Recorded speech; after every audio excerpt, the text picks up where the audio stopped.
मी सरांना विनंती करतो की त्यांनी डायसवर यावं आणि आपलं अमूल्य मार्गदर्शन आम्हा सर्वांना द्यावं. सरांनी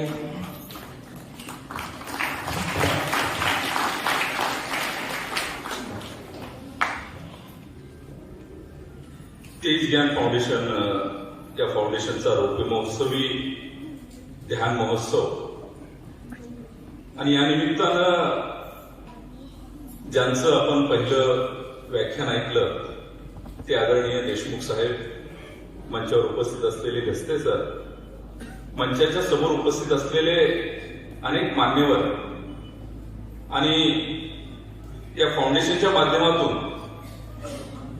या तालुक्यातील आणि तालुक्याच्या बाहेरील उपस्थित झालेले आपण सर्वजण. खरं तर देशमुख साहेबांचं इतकं सुंदर भाषण आपण ऐकलं आणि त्यानंतर सरश्रींच्या ध्यानाचाही आपण आस्वाद घेतला आणि त्यानंतर मला दिलेली वेळ आणि त्या वेळेमध्ये बोलण्यासाठी मी आपणासमोर उभा आहे. आदरणीय अण्णा आहेत, काकी आहेत, प्राचार्य साहेब आहेत, तुमचे सर्व इतके दिग्गज ज्यांनी अखंड आयुष्य आपलं समाजासाठी वेचलेलं आहे आणि आपण सर्वजण जे तेज फाउंडेशनच्या माध्यमातून सुंदर जगण्यासाठी प्रयत्न करतायत ते आपण सर्वजण. आणि अशा सर्वांच्या समोर खरं तर मी आता 10 मिनिटांमध्ये काय बोलावं हा मगापासूनचा माझा विचार सुरू आहे. एका गावामध्ये एका साधू महाराजांचं प्रवचन होणार होतं आणि त्या प्रवचनाचा विषय होता की स्वर्गाची वाट. आणि आता आपल्याला माहिती आहे आमचे डिजिटल इस्लामपूरमध्ये बऱ्याच ठिकाणी लावलेले होते. अमुक अमुक यांचा आज कार्यक्रम आहे, त्यांचा व्याख्यानाचा विषय, त्यांचा फोटो. त्या गावामध्ये त्या महाराजांचा एक फोटो छापलेला होता, त्यांच्या खाली त्यांचं नाव लिहिलेलं होतं आणि सांगितलं होतं अमुक अमुक या महाराजांचं आज प्रवचन होणार आहे. प्रवचनाचा विषय आहे स्वर्गाची वाट. ज्या दिवशी प्रवचन असतं त्या दिवशी संध्याकाळी ते महाराज गावात येतात. गावात एका चौकात येतात. चौकात 3-4 लहान पोर खेळत असतात. खेळणाऱ्या त्या मुलांच्या जवळ महाराज जातात. खेळणाऱ्या त्या मुलांच्या पैकी एका मुलाला इकडे बोलवतात, म्हणजे बाळ इकडे ये. ते पोरग पळत पळत महाराजांच्या जवळ जातं. ते महाराज त्या मुलाला विचारतात, बाळा मी तुझ्या गावामध्ये नवीन आलोय, मला जरा पोस्टात एक काम आहे, पोस्टात जायचं आहे, जरा पोस्टाची वाट दाखवतोस का? ते पोरग म्हणतो चला दाखवतो. ते महाराज आणि ते लहान पोरग चालत चालत जायला लागतं. ते पोरग सारखं सारखं त्या महाराजांच्याकडे बघायला लागतं. महाराजांच्या लक्षात येते की माझ्याकडे का बघतोय? महाराज म्हणजे काय रे बाळा का बघतोयस माझ्याकडे? नाही म्हणजे महाराज मी तुम्हाला कुठंतरी बघितलंय. म्हणजे बघितलंय कुठं बघितलंय? म्हणजे गावात आमचे एक डिजिटल लावलंय, त्या डिजिटलवर एक फोटो छापलाय, ते आणि तुम्ही सारखंच दिसताय, म्हणजे ते तुम्हीच आहे का? महाराज म्हणजे हो हो मीच आहे. म्हणजे पोरग म्हणजे आज जे बोलणार आहे ते तुम्ही बोलणार आहात? तर हो म्हणले मी बोलणार आहे. म्हणजे प्रवचन देणार आहे ते तुम्ही देणार आहात? हो म्हणले मी देणार आहे. पोरग विचारतो स्वर्गाची वाट या विषयावर तुम्ही बोलणार आहात? महाराज म्हणतात हो अरे मी बोलणार आहे. ते पोरग फिरी हसायला लागतं. काय महाराज म्हणले अजून तुम्हाला पोस्टाची वाट माहिती नाही, स्वर्गाची वाट काय लागते? तशी सर माझी अवस्था आहे. मला जगण्याबद्दल खूप काय कळलं असा दावा माझा अजिबात नाही, किंवा जाणून घेण्याबद्दल मला खूप काय समजलं असं मला अजिबात म्हणायचं नाही. पण इथं आलेले आपण सर्वजण जर जगणं जाणून घेण्यासाठी आला असाल, आपल्या जगण्यामध्ये एक समृद्धता आणण्यासाठी आला असाल आणि ती समृद्धता माझ्या जगण्यामध्ये यायची असेल तर त्याच्यासाठी मला 10 मिनिटं ऐकायचं आहे हे जर ठरवून तुम्ही इथं बसला असाल तर नक्की गॅरंटी देतो की तुमचं जगणं समृद्ध करण्यासाठी मी किमान काहीतरी तुम्हाला देणार. कारण जगण्याबद्दलच्या तुमच्या माझ्या धारणा काय आहे? मी जगतोय कशासाठी?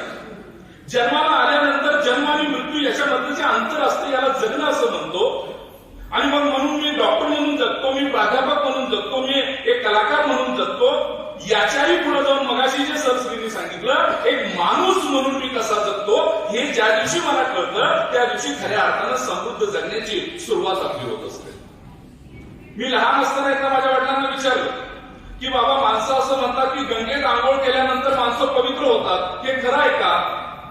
माझे बाबा म्हणजे हो बाळा, गंगेत आंघोळ केल्यानंतर माणसं पवित्र होतात. पण मी जरा स्वतःला शहाणा समजत होतो. मी बाबांना म्हटलं असं कसं म्हणताय? म्हटलं तुम्ही गंगेत आंघोळ केल्यानंतर माणसं जर पवित्र होत असतील तर गंगेमध्ये असलेल्या माशांच्या अंगाचा वास का जात नाही? बाप हा बापच असतो मित्रांनो. माझ्या बापानं त्यावर दिलेलं उत्तर असं होतं, बाळा गंगेत असणाऱ्या त्या माशांच्या अंगाचा वास एवढ्यासाठी जात नाही, कारण माशांनी कधी ठरवलंच नाही की आमच्या अंगाचा वास गेला पाहिजे. माणूस ठरवून जातो, मला गंगेत आंघोळ करायची आहे आणि माझं आयुष्य मला पवित्र करायचं आहे. ज्या दिवशी आज तुम्ही जर ठरवून बसला असाल की खऱ्या अर्थानं मला हॅपी थॉट जगायचे आहे, खऱ्या अर्थानं माझं आयुष्य मला आनंदी करायचं आहे, तर खऱ्या अर्थानं आज आपण तो जगण्याचा एक प्रवास सुरू करणार आहोत. आणि म्हणून मला या वर्कशॉपची खूप गरज वाटते. कल्पना करा, आपला गैरसमज आहे की समाजामध्ये प्रशासन व्यवस्था, पोलीस व्यवस्था हे सगळा समाज व्यवस्थित चाललेला आहे. नाही मित्रांनो, 50,000 लोकसंख्येच्या इस्लामपूरमध्ये पोलीस किती आहेत, तर फक्त 200-250 पोलीस आहेत. तरीही अण्णा ही समाज व्यवस्था चाललेली आहे. कारण काय? तुमच्या आमच्यासारखी माणसं ही समाज व्यवस्था छानपैकी चालवण्यासाठी प्रयत्न करतात, म्हणून ही समाज व्यवस्था सुरू आहे. आणि या दृष्टीने ज्या मी बघतो की मी ही व्यवस्था जर मला चांगली करायची असेल तर मला माझं जगणं सुंदर करावं लागेल, मला माझ्या जगण्याबद्दल आनंद निर्माण करावा लागेल. दोन पद्धतीने जगता येतं. एकीकडे एक कवी सांगतात, नारायण सुर्वे, 2 दिवस दुःखात गेले, 2 दिवस वाट पाहण्यात गेले, शोधतो आहे डोईवर राहिले किती उन्हाळे. 2 दिवस दुःखात गेले, 2 दिवस वाट पाहण्यात गेले, शोधतो आहे डोईवर राहिले किती उन्हाळे. शेकडो वेळा चंद्र आले, तारे फुलले, रात्र धुंद झाली, भाकरीचा चंद्र शोधण्यात जिंदगी बर्बाद झाली. तुमचं माझं जगणं जे आहे ना, ते भाकरीचा चंद्र शोधण्यात बर्बाद झाली आहे. सकाळी उठल्यापासून दुपारपर्यंत, दुपारपासून संध्याकाळपर्यंत पळतोय भाकरी मिळवण्यासाठी, पण मिळवलेली भाकरी खाण्याचा आनंदच आम्ही हरवून गेलो. किती घरांमध्ये संध्याकाळी एकत्र बसून प्रत्येक भाकरीचा घास आणि प्रत्येक श्वास आनंदाने घेतोय हे एकदा तपासून बघा. नाही आपण करत. मी जाणीवपूर्वक त्याच्या ठिकाणी जातो, त्या ठिकाणी म्हणजे विशेष सांगतो की माझा चित्र अण्णा एखादा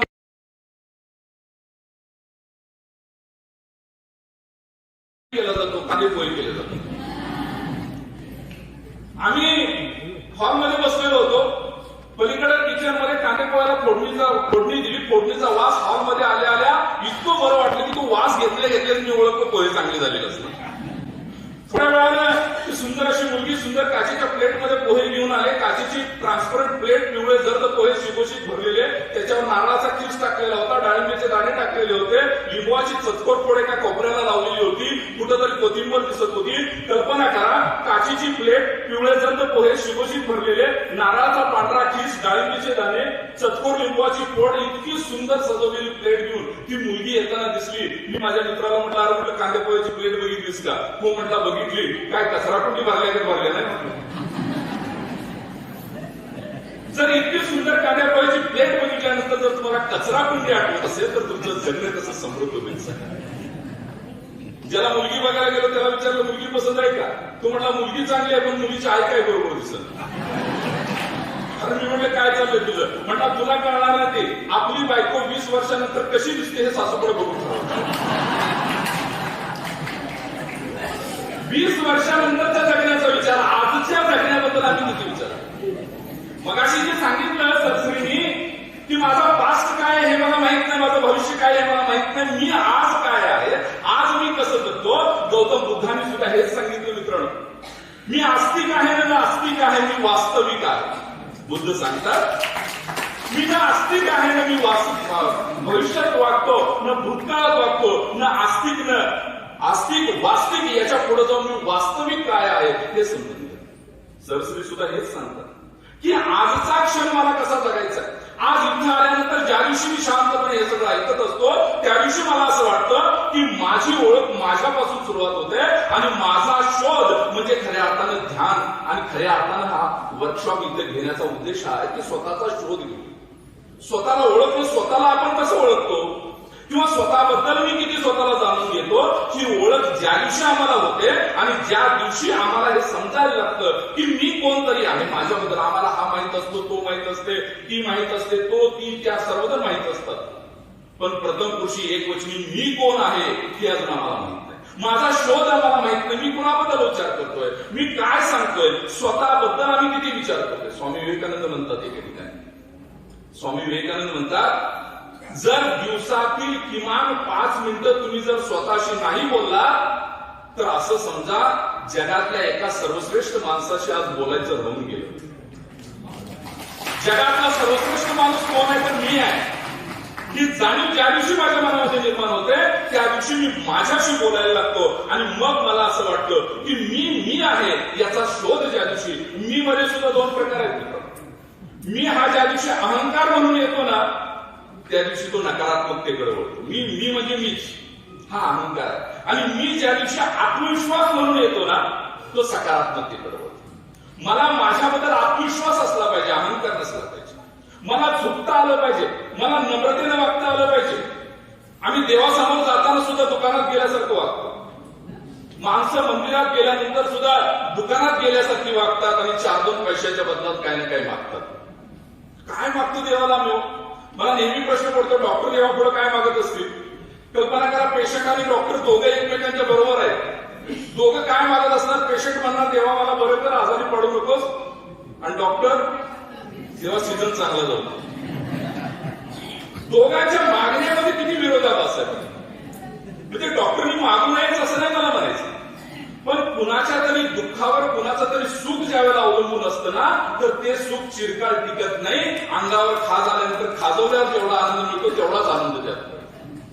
दुसऱ्याच्या दुःखावर ज्या दिवशी तुम्ही सुख मिळवता त्या दिवशी आयुष्यातला सगळा आनंद हरपून जातो. मग डॉक्टरांनी कमवायचंच नाही का? नाही. चीनमध्ये पद्धत कशी आहे साहेब? चीनमध्ये वर्षाच्या सुरुवातीला डॉक्टरांना तुम्ही 2,000 रुपये द्यायचे किंवा 4,000 5,000 द्यायचे आणि डॉक्टरांना सांगायचं या 5,000च्या बदल्यात मी आजारी पडू नये याची काळजी तुम्ही घ्यायची. म्हणजे तिथं आजारी पडायच्या अगोदर डॉक्टरांना पैसे दिले जातात. आपण आजारी पडल्यावर डॉक्टरांच्याकडे जातो. 5,000मध्ये मी आजारी पडणार नाही याची काळजी जर मी घेणार असो, डॉक्टर घेणार असेल तर डॉक्टर देवाकडे काय मागेल? माझ्या पेशंटला अजिबात आजारी पडू नकोस, कारण सगळे पैसे मला मिळाले. दोघांचं मागणं ज्या वेळेला एका स्तरावर येतं ना त्यावेळेला खऱ्या अर्थानं माणूस म्हणून जाण्याचा आनंद जो आहे तो आम्हाला मिळतो. आणि म्हणून मी परवा मागे एकदा तिरुपती बालाजीला गेलो. तिथे एक आपले सांगलीकडचे एक माणूस होते. तेही मला कसे ओळखले तर गाडीचा नंबर NH10 होता. मी त्या साहेबांना विचारलं. त्यांनी 40-45 वर्षाचा तो माणूस होता. हातामध्ये सोन्याचं कडं घातलेलं, चेन वगैरे घातलेली, हे सगळं तुटुळीत केलेलं. मी म्हटलं साहेब इकडे कसं काय, तुम्ही सांगलीचे का? तर हो म्हटलं सांगलीचे. कसं ओळखलं? नाही म्हणजे तुमच्या गाडी नंबर बघितल्यावर ओळखलं. साहेब म्हटलं इकडे कसं काय येतं? नाही म्हणजे मी नेहमी येतो. अहो म्हटलं सांगलीचा गणपती आहे आपला, दख्खनचा ज्योतिबा आहे, कोल्हापूरची महालक्ष्मी आहे, एवढं सगळं असताना तुम्ही इकडे कसं येता? त्यावेळेला साहेबांनी सांगितलं नाही इकडं आल्यापासून माझा धंदा भरभराटीला लागला. मी म्हटलं काय धंदा करता? नाही म्हटलं तेवढं विचारू नका. अहो म्हटलं मी प्राध्यापक आहे, मी तुमचा धंदा कशाला करतोय? काय करता सांगा म्हटले. नाही म्हटले मी सांगली, मिरज आणि कुपवाड महानगरपालिका आहे. त्या महानगरपालिकेमध्ये माणसं मेल्यानंतर जाळायला जी लाकडं लागतात त्याचं टेंडर माझ्याकडे आहे म्हटले आणि इकडे आल्यापासून माझा धंदा व्यवस्थित चालला. मगाशी सांगितलं ते दुसऱ्याच्या दुःखावर आम्हाला जर आनंद मिळत असेल तर तो आनंद आम्हाला माणूस म्हणून जगायला समृद्ध करत नाही. आणि म्हणून मला तुम्हाला हे सांगायचं आहे की ज्या दिवशी मी समाज बदलायला निघतो, ज्या दिवशी मी सगळं बदलावं असं मला वाटतं त्यावेळेला पहिल्यांदा मी बदललं पाहिजे. कारण पहिल्यांदा माझ्यामध्ये झालेला बदल, असं म्हटलं जातं की पहिले मैं होशियार था, दुनिया बदलने चला. पहिले मैं होशियार था, दुनिया बदलने चला था. अब मैं समझदार बन गया हूं, खुद को बदलने चला. स्वतःला बदलण्याचा हा जो कार्यक्रम आहे आज इथं डॉक्टर मोहिते साहेब आणि या सगळ्यांनी इथं जो आणलेला आहे तो स्वतःला पहिल्यांदा बदलायचा आहे. ज्या दिवशी तुम्ही स्वतःला बदलाल, गालिब सुद्धा म्हणतो सर की जिंदगी भर मैं यही भूल करता रहा, जिंदगी भर गालिब यही भूल करता रहा, धूल चेहरे पर थी आईना साफ करता.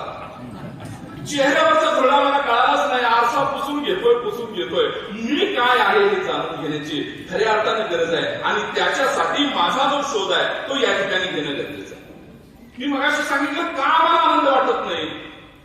कारण मी मगाशी सांगितल्याप्रमाणे मंदिरात गेल्यानंतर सुद्धा आम्ही काय मागतो तर धन मागतो, संपत्ती मागतो, पैसा मागतो, प्रसिद्धी मागतो. ज्या दिवशी तुम्ही मंदिरात त्या देवापुढं धन दौलत संपत्ती मागता त्या दिवशी त्या देवाचा तुम्ही अपमान करता. कारण देव म्हणजे काय देण्याचं साधन नाही मित्रांनो. अरे मागायचंच असेल तर त्यालाच मागा ना. तू मला हवायस. अर्जुन ज्या वेळेला कुरुक्षेत्रावर युद्ध होणार होतं, त्याला अर्जुन आणि दुर्योधन कृष्णाकडे गेले. कृष्ण झोपलेले होते. कृष्णांना विचारलं की कृष्ण काय हवा आहे? माझ्याकडे दोन गोष्टी आहेत, एक तर मी आहे, नाहीतर माझं सैन्य आहे. मित्रांनो, दुर्योधनानं सैन्य मागितलं, अर्जुनानं काय मागितलं? तू मला पाहिजे सगळा म्हणून. अरे देवाला ज्या दिवशी मी मागतो, देवाकडे आम्ही म्हणजे देव घरात यायला पाहिजे असं सगळ्यांना वाटतं, पण आपण देवाकडे जावं असं कुणाला वाटतं? देव घरामध्ये आला पाहिजे म्हणजे काय? देवाला मागणं. आणि हे कुणी मागितलं? संत तुकारामांनी मागितलं, संत मीरेनं मागितलं. धुंद होऊन नाचत होती.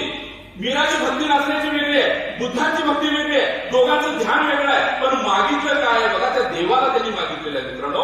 आणि हे ज्या दिवशी मी मागतो त्या दिवशी खऱ्या अर्थानं निस्वार्थपणे जगण्याचा आम्ही प्रयत्न करतो. पण दुर्दैवानं मनामध्ये क्लेश घेऊन, मनामध्ये खुन्नस घेऊन आम्ही जगतोय. कसली खुन्नस? माणूस म्हणून आम्ही जन्माला आलो.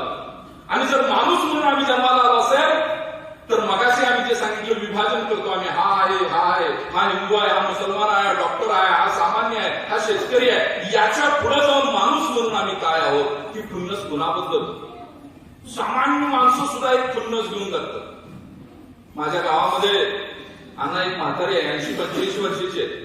तिच्या तोंडामध्ये नेहमी एक शिवी आहे. त्याचा तिरडीचा दांडा मोडला. मी म्हटलं, अगं आजी शिवी तर काय देतेस? दुश्मनी कुठेपर्यंत असावी बघ, मरेपर्यंत ना. तू मर, तुला पटकी होऊ दे, तुला अमुक होऊ दे, तमुक होऊ दे, पण नाही, ती मेलं पाहिजे. मेल्यावर तिरडीवर झोपलं पाहिजे, तिरडीचा दांडा मोडला पाहिजे, ती खाली पडलं पाहिजे. तुझी कसली खुन्नस आहे मनामध्ये सांगा. कुणाबद्दल खुन्नस? सक्का भाऊ पक्का वैरी कुणी मन केली मला माहित नाही. एक भाऊ दुसऱ्या भावाला म्हणतोय सर सुट्टीच देत नाही. अरे कोण सुट्टी देणार आहे? माहित नाही कधी मृत्यू आहे. जन्म किमान जन्माची चाहूल 9 महिने अगोदर लागते, पण मृत्यूची चाहूल आम्हाला माहित नाही. तरी सुद्धा आम्ही एवढ्या खुन्नसीनं वागतो की माझ्याबद्दल एक खुन्नस घेऊ. परवा मी बेळगावला सर जात होतो. जाताना एक टेम्पो मला ओव्हरटेक करून गेला. इतक्या वाईट पद्धतीने ओव्हरटेक केला. आता प्राध्यापक असलं म्हणून काय शिवी तोंडात येणार. हे असं म्हटलं जातं की जात्यावर ओवी आणि स्टेरिंगवर शिवी आलीच पाहिजे. मी काहीतरी बोलणार त्याला, तोपर्यंत टेम्पोच्या मागे लिहिलेलं होतं त्यानं, बघतोस काय रागानं ओव्हरटेक केलंय वागानं. अरे म्हटलं तू कोण, वाघ कोण, मी कुठं काय माहित नाही, पण खुन्नस घेऊन माणसं जास्त. आणि 4 किलोमीटर पुढे गेले होते, वाघ रस्त्याच्या कडेला पडले 4 पायावर. का जगते आम्ही मनात राग घेऊन? कशाबद्दल? कल्पना करा, जन्म आणि मृत्यू याच्यामधलं अंतर जर आम्ही मोजायचं असेल तर एक कल्पना करा की कदाचित या पृथ्वीवर 3रं महायुद्ध झालं आणि 3ऱ्या महायुद्धामध्ये सगळं संपून गेलं. एकही माणूस जिवंत नाही, एकमेव फक्त तुम्ही जिवंत आहात. त्यावेळेला तुम्ही कोण असाल? तुम्ही प्राध्यापक असाल, तुम्ही डॉक्टर असाल, तुम्ही मुसलमान असाल, तुम्ही शीख असाल की तुम्ही हिंदू असाल, तुम्ही गरीब असाल की श्रीमंत असाल, तुम्ही काळे असाल की गोरे असाल, तुम्ही उंच असाल की कुटकी असाल, कुणी नसणार आहे तुम्ही ज्या दिवशी तुम्ही एकटे आहात. आणि ज्या दिवशी तुम्ही एकटे आहात ही धारणा त्या दिवशी तुमची तयार होईल. आणि त्यावेळेला जे ध्यानामध्ये आनंद जो तुम्हाला मिळणार आहे तो आनंद आज इथं देण्याचा प्रयत्न या फाउंडेशनच्या माध्यमातून सुरू आहे. हे फाउंडेशन सगळं तुम्हाला विसरायला लावतं. बघा, इथे तुम्ही बसताना सुद्धा तुम्ही हे बघितलेलं नाही की हा कुठल्या जातीचा आहे, हा डॉक्टर आहे का इंजिनियर आहे, हा शेतकरी आहे का कोण आहे, हा स्त्री आहे का पुरुष आहे, हे सगळं आपण विसरतो. आणि एक माणूस म्हणून जगण्याचा आम्ही प्रयत्न करतो. हा प्रयत्न ज्या दिवशी आम्हाला दिसायला लागतो त्या दिवशी खऱ्या अर्थानं आम्ही आणि आमचा प्रवास या ध्यानाच्या दृष्टीने सुरू होतो. आणि हा प्रवास जर तुम्हाला आम्हाला करायचा असेल तर मग आम्ही जे आमचा एक गैरसमज आहे की हे सगळं होतंय ते मी करतोय, हे माझ्यामुळं होतंय. कल्पना करा, तुम्ही जन्माला कुणाच्या घरी यावं याच्यासाठी कधी ऍप्लिकेशन दिलं होतं का? माहित नाही. मी कुठल्या धर्मात जन्माला आलो पाहिजे, मी कुणाच्या घरात जन्माला आलो पाहिजे, मी स्त्री म्हणून जन्माला यायचं का पुरुष म्हणून जन्माचं, याच्यासाठी मी काय केलेलं आहे. तरी सुद्धा मला गर्व आहे मी हिंदू असल्याचा, तरी सुद्धा मला गर्व आहे मी मुस्लिम असल्याचा, तरी सुद्धा मी गर्व आहे मी याचा मुलगा असल्याचा. खरं तर मी काहीच केलेलं नाही याच्यासाठी. माझ्या हातामध्ये काहीच नाही. आणि मृत्यू कधी होणार आहे हे कोणाच्या हातात आहे का? जर जन्म माझ्या हातामध्ये नसेल, माझ्या मर्जीने होणार नसेल, जर मृत्यू माझ्या मर्जीने होणार नसेल तर जन्म आणि मृत्यूच्या मधलं जे काय ते तुमच्या मर्जीने होते हा गैरसमज एकदा काढून टाका. ते तुमच्या मर्जीनं होत नाही. ते लिहिलेलं आहे, ते त्या पद्धतीने त्याला मिळणार आहे. तो वाईट असला तरी सुद्धा त्याला चांगलं मिळणार आहे, आणि तो चांगला असला तरी सुद्धा त्याला वेदना होणार आहे. आम्ही नेहमी म्हणतो माझ्याच जन्मालाही असं का आलं पण असतं, मी एवढं चांगलं करून सुद्धा माझंच असं का होतंय. नाही, ते आहे जे आहे ते आहे तुमच्या आयुष्यामध्ये घडणार आहे, याच्यावर तुमची मर्जी नाही. पण याच्याही पुढे जाऊन जर स्वतःला एक माणूस म्हणून आम्हाला उभं करायचं असेल तर आमच्या मर्जीप्रमाणे नाही, तर माझ्या स्वतःच्या मीतवानं आम्हाला हे जाणून घ्यावं लागेल. आणि याच्यासाठी ही गोष्ट आम्हाला समजून घ्यायची आहे. 2-3 गोष्टी मला सांगायच्या आहेत, पण वेळ खूप कमी आहे इथं, परंतु तरीही सांगेन मित्रांनो की आमचा शोध जो आहे या ध्यानाच्या माध्यमातून तो या दृष्टीने आहे की एक चांगलं समृद्ध आयुष्य आम्हाला जगायचं आहे. पण तो शोधतोय कुठं आम्ही? तो भौतिक वस्तूंमध्ये शोधतोय. सुखाची कल्पना आमची काय आहे? भौतिक वस्तू घरामध्ये जास्त असले की आम्ही सुखी असं समजतो, आणि दुःखी म्हणजे काय? या भौतिक वस्तू आमच्याकडे नसल्या म्हणजे आम्ही दुःखी. ज्या दिवशी मगाशी डॉक्टरांनी सांगितलं की जो मनुष्य आनंदी असतो ना तो कधी गरीब राहत नाही, याला कारण हे आहे की आमच्या आनंदाच्या धारणा वेगळ्या आहेत. जसं कबीर म्हणतात, कस्तुरी कुंडली बसे मृग ढूंढे वनमाली, ऐसे ही गटी गटी रामने दुनिया देखे नाही. कस्तुरी मृगाच्या नाभीमध्ये तो गंध असतो, आणि तो शोधतोय कुठं? सगळ्या जंगलामध्ये ऊर फुटेपर्यंत मृग पळतोय, त्याला गंधच कळत नाही. तसं आपलं झालेलं आहे. गर्दी 2 ठिकाणी वाढायला लागलेली आहे, एक मंदिर मशिदीमध्ये आणि दुसरी दवाखान्यामध्ये. दोन्ही ठिकाणी गर्दी वाढायला लागलेली आहे. दोन्ही ठिकाणीची माणसं अस्वस्थ आहेत, शोधतायत, पण आनंद आपल्याकडे आहे. जसं कबीरानं सांगितलं, मोको कहा ढूंढे बंदे मैसो तेरे पास में, नामे मंदिर नामे मस्जिद ना काबे कैलाश में, ना तो कौनु क्रियाक्रम में नहीं योग बैराग में, खोजी हो तो तुरते मिलत हूं पल भर के तलाश में, कहे कबीर सुनो भाई साधु सब सांसों की सांस में. प्रत्येकाच्या श्वासात, आणि प्रत्येकाच्या श्वासात म्हणून संस्कृती मगाशी सांगितलं, श्वास आत घेतल्यानंतरचा एक अनुभव करून बघा मित्रांनो. मी बरीच माणसं बघितलेत पूर्ण 100% श्वास सुद्धा घेत नाहीत. गेली वर्षभर श्वास घेतलेला नाही पूर्णपणे. ती योगा सुरू झाल्यामुळे किंवा श्वास घेतात तरी. तुम्ही जर दवाखान्यांच्या आणि वेगवेगळ्या सरकारी दवाखान्यांमध्ये जाऊन सरकारी कार्यालयामध्ये जर बघितलं तर खुर्च्या असतात ना, खुर्च्या, त्या पुढचाच भाग झिजलेला असतो. का? मागं टिकून पण बसत नाही. इथं आलाय ना, शांत बसावं असं नाही. याला कारण हे की श्वास घेतल्यानंतरचा आनंद काय असतो हा अनुभवणे, आणि श्वास सोडल्यानंतरचा आनंद क्षणभरासाठी आपल्या शरीरात श्वास नाही तोही क्षण अनुभव बघा. हे ज्या दिवशी आम्ही अनुभवायला लागतो त्यावेळेला प्रत्येक श्वासाचा आम्हाला आनंद घ्यायला येतो, आणि हा प्रत्येक श्वासाचा आनंद जर घ्यायचा असेल तर या ध्यानाची आवश्यकता आहे, या पद्धतीच्या वर्कशॉपची आवश्यकता आहे. आयुष्यामध्ये तुम्ही काय मिळवलं हे महत्वाचं नाही, परंतु मगाशी सरांनी जो विषय माझा सांगितला की शेवटचा घास गोड व्हावा. जर तुम्हाला मला वाटत असेल की शेवटचा घास गोड व्हावा असेल तर आयुष्यातल्या प्रत्येक पटरीवरचा, आयुष्यातल्या प्रत्येक पायरीवरचा आनंद तुम्हाला घेता आला पाहिजे. एक एक एक एक फूल तुम्हाला घेता आलं पाहिजे, आणि प्रत्येक फूल घेतल्यानंतर ते जपून ठेवता आलं पाहिजे. आणि मग शेवटी संध्याकाळच्या वेळेला जीवनाच्या ज्या दिवशी असं म्हटलं जातं की मृत्यू, आयुष्य ज्याचं जगणं सुंदर असतं ना त्याचं मृत्यू सुद्धा सुंदर असतं. पिठातून एखादा केस काढून घ्यावा, या पद्धतीने या पुढीतून ज्यावेळेला जीव जातो ना ते सुंदर मृत्यू सुद्धा तुमच्या माझ्या वाट्याला आला पाहिजे. संत गाडगे बाबांचा मृत्यू ज्यावेळेला जवळ आला, ससूनमध्ये ऍडमिट होते, त्यांनी सांगितलं मला दवाखान्यात नाही मरायचं, मला माझ्या गावाकडे घेऊन चला. लोकांनी गावाकडे जाण्याची तयारी केली. अरे म्हणजे असा तसा नाही जाणार. एका सलूनवाल्याला बोलून घेतलं, म्हणजे माझ्या डोक्यावरचे केस काढ, छातीवरचे केस काढ, टाकेतले केस काढ. माणसं म्हणजे असं का करायला लागलाय? अरे तुम्हाला माहिती आहे का म्हणले, देवाला भेटायला निघालोय आणि असाच जाणार आहे काय? जाण्याची तयारी काय बघा. ज्या परमात्म्याने मला 60-70 वर्षाचं आयुष्य देऊन इथं पाठवलेलं आहे त्याला मी भेटायला निघालोय. खरं तर आनंद व्हायला पाहिजे, पण मृत्यूबद्दल आम्ही कधीच आनंदित नसतो. गाडी मालकाने घेऊन गेले, मला म्हणजे घराकडे जाऊ नका, माझ्या त्या एका नदी आहे गावामध्ये, त्या नदीच्या शेजारी एक मंदिर आहे तिथे घेऊन चला म्हटले. लोक घेऊन जायला लागले, म्हणले थांबा आता, लक्षात आलं मृत्यू आलेला आहे, झोपवा म्हटले, मला वाळूवर झोपवा. सगळ्यांनी वाळूवर झोपवलं आणि गाडगे महाराज म्हटले म्हणा गोपाला गोपाला देवकीनंदन गोपाला गोपाला गोपाला देवकीनंदन गोपाला. लोक म्हणायला लागली त्या टाळ्यांच्या आवाजामध्ये आवाज घुमत होता गोपाला गोपाला देवकीनंदन गोपाला. आणि मगाशी सांगितल्याप्रमाणे पिठातून केस काढावा असं कुडीतून जीव निघून गेला लोकांना कळालं सुद्धा. हे सुंदर जगणं जर मृत्यू जर तुम्हाला तुमच्या वाट्याला असा यावा असं वाटत असेल ना मित्रांनो, तर त्याच्यासाठी सुंदर जगायची सवय लावून घ्या.